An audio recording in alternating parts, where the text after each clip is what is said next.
In the Buddha's teachings, the moment of death is described as one of the most difficult times to control the mind, because the mind then moves according to deeply rooted habits, kamma, rather than conscious intention.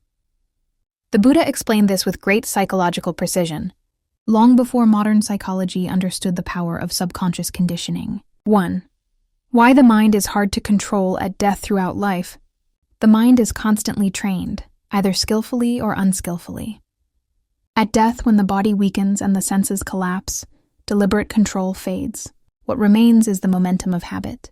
The Buddha taught that the dying mind does not think calmly or logically. Fear, attachment, regret, or craving can arise suddenly. Past actions and memories surface without invitation. Thus, the mind tends to flow in the direction it has been trained, not where one wishes at the last moment. 2. Habitual karma takes the lead, according to the Buddha's teaching on the order in which karma bears fruit. When heavy karma is absent, habitual karma, achinna kamma, often determines the state of mind at death. This means a person habitually angry tends toward fear or agitation.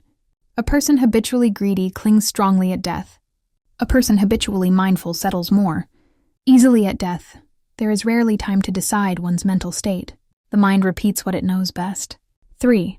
The role of fear and attachment. The Buddha taught that craving, tanha, does not disappear at death. It often intensifies. Common mental difficulties at death include fear of losing the body, attachment to loved ones or possessions, regret over unwholesome actions, confusion as perception fades. These conditions make the mind restless and difficult to steady, especially if one has not practiced letting go during life. 4. Why last-minute control is unreliable. The Buddha warned against relying on a good thought at the last moment. Why? The dying person may be unconscious or confused.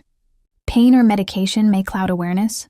Strong past habits overpower weak intentions. Thus, death reveals the quality of one's lifelong training, not last-minute wishes. 5. Mindfulness as preparation for death. The Buddha taught that mindfulness, sati, practiced daily becomes a refuge at death.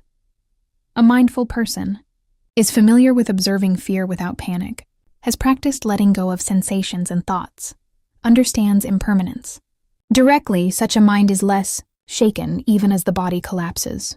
6. The importance of recollection of good deeds. The Buddha encouraged recollection of wholesome actions, punyanusati, especially near death. Why this helps? It brings joy instead of regret. It calms fear. It orients the mind toward clarity for this reason. Relatives are encouraged to gently remind the dying person of their goodness, generosity, and kindness, never with pressure, only with calm reassurance. 7. The deeper teaching death is lived. Every day, the Buddha's most profound teaching is this: the way you live is the way you die. Death is not a separate event.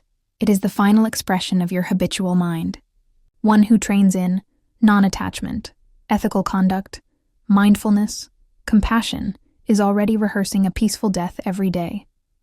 Core Buddhist insight: it is difficult to control the mind at death, because the mind is not meant to be controlled then. It is meant to be trained beforehand. The Buddha therefore taught, train the mind now, so it will not betray you when you need it most.